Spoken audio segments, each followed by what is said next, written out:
বান্ধবীর কথায় বান্ধবী স্বামীকে বাধ্য হয়ে বিয়ে করে আমি এখন বান্ধবীর সংসার করছি। বান্ধবীর সন্তানের মুখ থেকে মা ডাক শুনছি। ও শুধুমাত্র আমার বান্ধবী ছিল না, একদম আপন বোনের মতন ছিল। ওর মা ছিল না, ওর বাবা দ্বিতীয় বিয়ে করেছে। আমার মা বাবা ওকে অনেক ভালোবাসতো।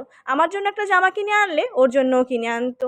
এমনকি ওর প্রাইভেটের খরচও আমার বাবাই দিত। হঠাৎ করে একদিন ওর মামা একটা বিয়ের সম্বন্ধ নিয়ে আসে। তখন আমরা সবে সবে ইন্টার কমপ্লিট করে অনার্সে ভর্তির জন্য ট্রাই করছি। ও বিয়েতে প্রথমে রাজি ছিল না। ও ছিল অনেক ভালো স্টুডেন্ট, লেখাপড়া করে ও চাকরি করার ইচ্ছা ছিল, কিন্তু ওর মামা জোর করায় ও বিয়েতে রাজি হয়ে গেল।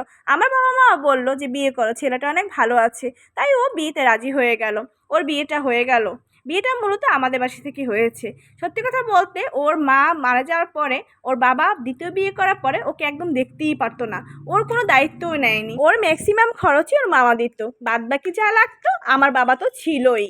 ওর বিয়েটা হয়ে গেল। ও বিয়ের পরে ও শ্বশুরবাড়ি চলে গেল। শ্বশুরবাড়ি বেশি দিন থাকিনি, ও ওর স্বামীর সঙ্গে ঢাকায় চলে গেল। ঢাকায় ও লেখাপড়া করতো। ও আমাকে বলেছে তুই ঢাকা চলে আয়। তারপর আমরা দুজনে এক ভার্সিটিতেই ভর্তি হলাম। আমি হোস্টেলে থাকতাম আর ও ওর স্বামীর সঙ্গে নিজস্ব ফ্ল্যাটে থাকতো। ওর স্বামী, শ্বশুরবাড়ির লোকজন সবাই খুব ভালো মানুষ ছিল। ও অনেকবার আমাকে বলেছিল তুই আমার বাসায় থাক, কিন্তু আমি থাকতে রাজি হইনি। ওর কষ্টের দিন শেষ হয়ে সুখের দিন শুরু হলো, কিন্তু মেয়েটার সুখ বেশি দিন জুটলো না। বিয়ের 3টা বছর পেরিয়ে গেল। আমরা তখন অনার্স থার্ড ইয়ারের স্টুডেন্ট। হঠাৎ করে শুনতে পেলাম ওর বাচ্চা কনসেপ্ট করছে। পুরো বাড়ি যেন খুশিতে মাতোহারা। খবরটা শুনতে পেয়ে তড়িঘড়ি করে আমি ওর বাসায় চলে গেলাম। একদিন ওর বাসায় থাকলাম, খুব আনন্দ করলাম। কিন্তু বারবার বলতে লাগলো আমি মনে হয় বেশি দিন দূরে থাকতে পারবো না, আমি মনে হয় আমার সন্তানের সঙ্গে সারা জীবন কাটাতে পারবো না। আমি বললাম দূর পাগল, কি বলছিস এইসব কথা বলে আমি চলে আসলাম। ওর সাথে প্রতিদিনই আমার কথা হতো। যখন ওর প্রেগনেন্সি 3.5 মাস পূর্ণ হলো, হঠাৎ করে একদিন শুনতে পেলাম ও মাথা ঘুরে পড়ে গেছে। ওকে নিয়ে ক্লিনিকে যাওয়া হয়েছে।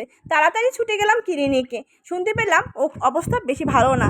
তো তারপর আল্লাহর রহমতে 3 দিন ক্লিনিকে থাকার পর সুস্থ হয়ে গেল। 3 দিন আমি ওর সঙ্গে ক্লিনিকেই ছিলাম।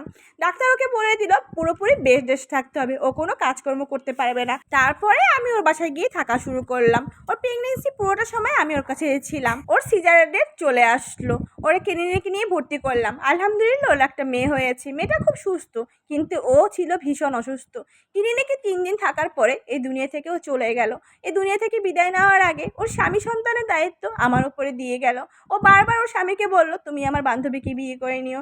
আমাকে বলল জানিস আমি তো মাহারা ছিলাম, আমার বাবা তো দ্বিতীয় বিয়ে করেছে, তুই তো দেখেছিস সব কিছু, সৎ মায়ের কাছে কোনো সন্তানই ভালো থাকে না। তুই আমার মেয়েটাকে দেখে রাখিস, মার মতন করে যত্ন করিস, আমি জানি তুই এটা করবি। ওর কথা আমি ফেলতে পারলাম না। ও চলে যাওয়া 6 মাসের মাথায় আমরা বিয়ে করে নিলাম। বিয়ের 4টা বছর পার করে দিলাম। ওর মেয়েটা অনেক বড় হয়েছে, আলহামদুলিল্লাহ খুব ভালো আছি। সবাই দোয়া করবেন আমি ওর মেয়ের মা হয়ে যেন সারা জীবন এভাবে সুখীই থাকতে পারি।